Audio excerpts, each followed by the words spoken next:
welcome Vincent Huguet. Hello, bonjour, Vincent. How are you? Hola, Elena. Ça va? How are you? Can you hear me? Yes, very well, loud and clear. Lovely to have you here, Vincent. Cool. We have to know your vision of this accelerator future of work. Tell us, Vincent. Well, I think, people are talking, and you're talking about future of work, and we like at Malt to talk more now of the new work order, talking about the present. And I think the key word that we see is choice. I think that in the past, we have seen people like being able to choose who is their employer, not having a long life career in the same employer. Then we have people choosing careers, like switching from one career to the other. Then we saw a few years ago people choosing a status of freelancer, autónomo in Spain, for instance, or employee. And now what we see and what we have seen in the past months is people like being able to choose where they work from. Or better said, like during COVID, during the lockdown, we had to be remote working.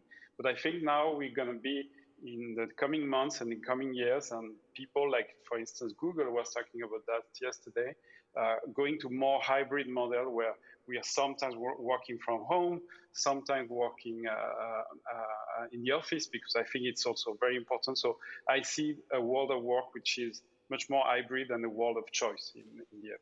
Okay, so it's not future of work, it's the new work, how do you call it? The new work order. New work order. And the key word is choice. But despite that, okay, hybrid, yes, but do you think, or what a percentage, because you've done this study with Boston Consulting Group, yes. What percentage of companies do you think are trying to focus more on an alternative workforce, the freelance, like freelancers? Is there a percentage, yes, or is there, yeah? It's difficult to say precisely, but what we have seen in our figures and in this survey that we made with the Boston Consulting Group is that freelancers are being impacted at the beginning of the lockdown, in March, in April, in May. But since June, we have seen, and in particular in SMBs, in startups, like things boosting again very fast.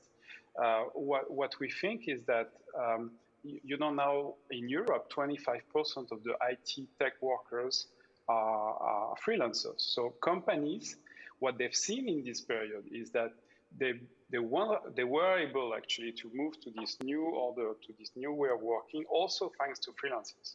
And we have seen that a lot of freelancers have helped big companies like Telefónica, Santander, BBVA, to move to this new logic of being able to work remotely, work in a different way, more agile and things. So I think that more and more companies are thinking themselves as hub, and not a big office where everybody is all the time and everybody is employee, but having multiple locations.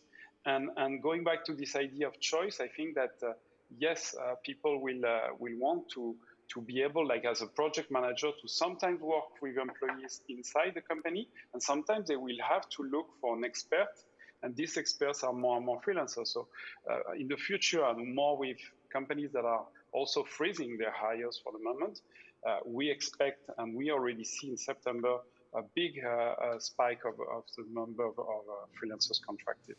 Well, excellent. So this is a win-win situation for everybody. This new work order, we all win, and there's choice for everybody. So thank you for coming, Vincent. So. It was lovely seeing you, but we'll stay tuned, because I'm sure you have a lot of fresh things to tell us very soon on the new work order. Thank you to Vincent Huguet. Au revoir. We hope to see you very soon in Madrid.